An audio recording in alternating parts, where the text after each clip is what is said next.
Welcome to episode 3 of T's Cooking Adventures. Today I'll be doing my chicken curry, just like my lamb curry. It's a bit of a favourite and it's something I cook all the time.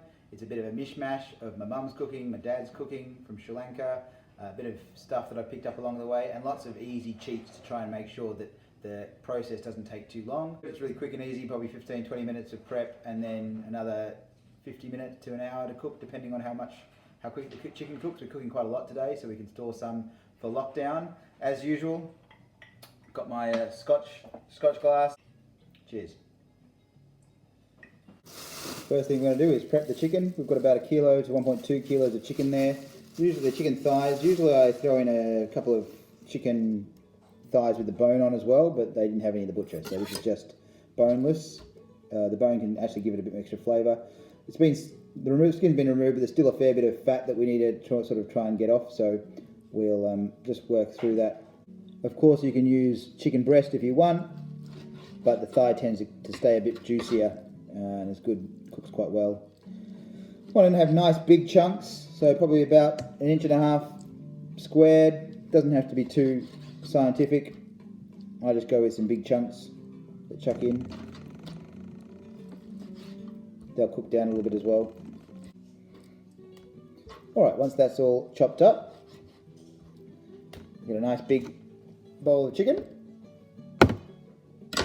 Wash our hands and get ready to get the veggies ready. As usual, we're going to do the prep for the veggies. To start with, we've got an onion, garlic, some ginger paste, chilli, red or green, doesn't matter, some curry leaves. You can swap that for some bay leaves if you like. About 4 potatoes, tomato in a tin, coconut cream in a tin, and then your spices we'll go through in a minute. They'll all be in the clip notes for the YouTube clip.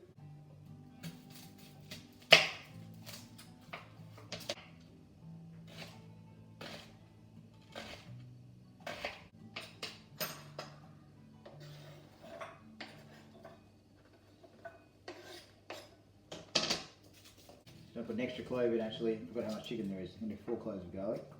Can never have too much garlic.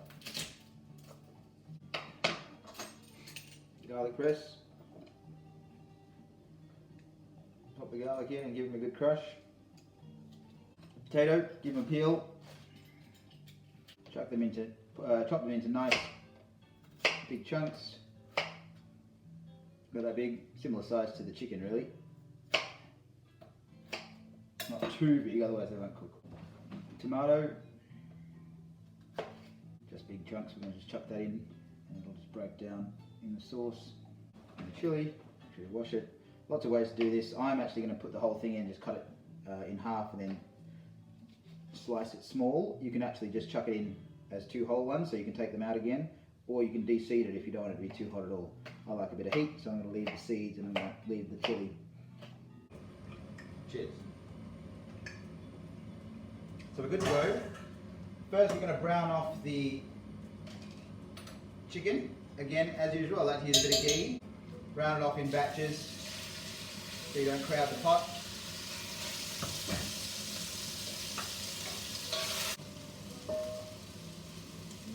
That's all the chicken browned off. Smells amazing already. I've got a few crusty bits at the bottom of the pan, that's okay, that'll come off once we add the liquid in. Now I'm going to add the onion, garlic and chilli and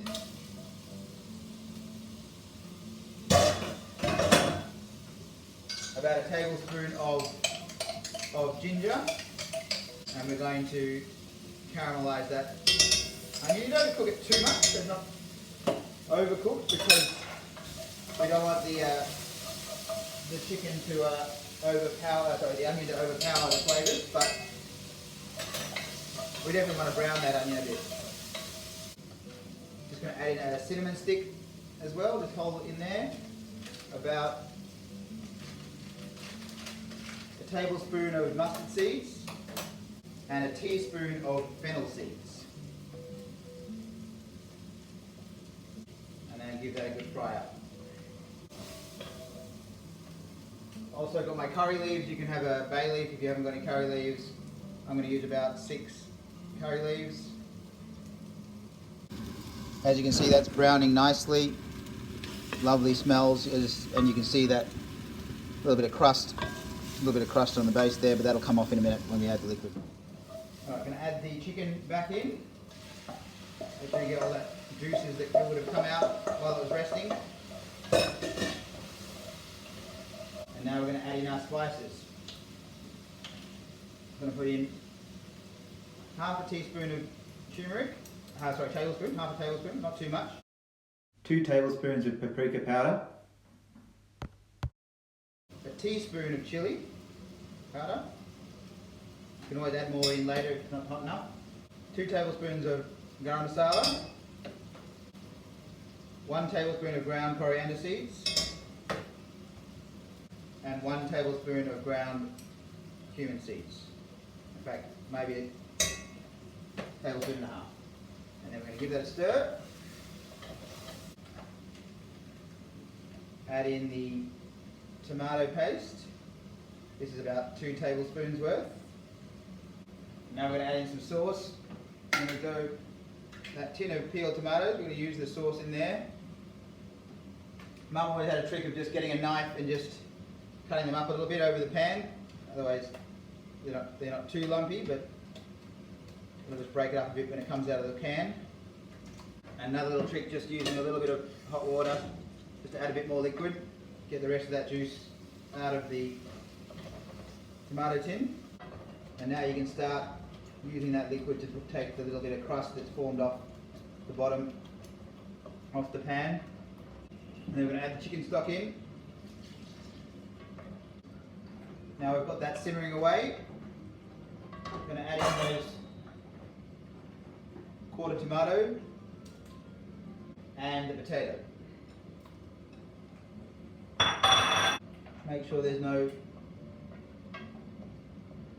flavours sitting around the edge of the pot. Make sure it gets nice into the pot. And then we're just going to let that simmer for about half an hour. I suggest you check it every 10 minutes just to make sure it's not bubbling too much.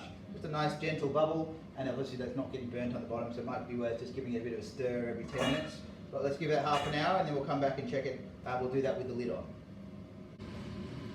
So, as you can see, it's been simmering away in the pot with the lid on for about 30 minutes.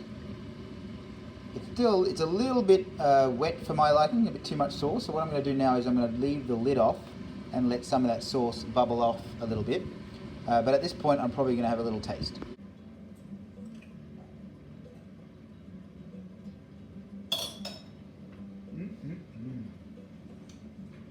Excellent. Good kick. Pretty good salt.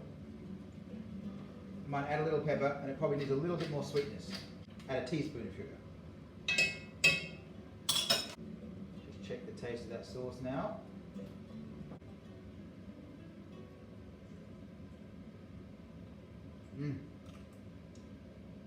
That's better. Much better. And we're just going to add in a couple of little things at the end after the sugar. This is about 125 mils of coconut cream, so it's about half this tin.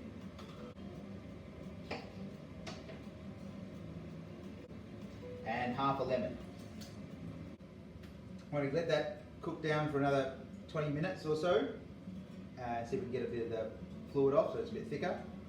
And we'll come back and check it out, and it should be pretty much done. Okay, so that's been bubbling away for another 20 minutes. Let's just check the meat and the potatoes are cooked.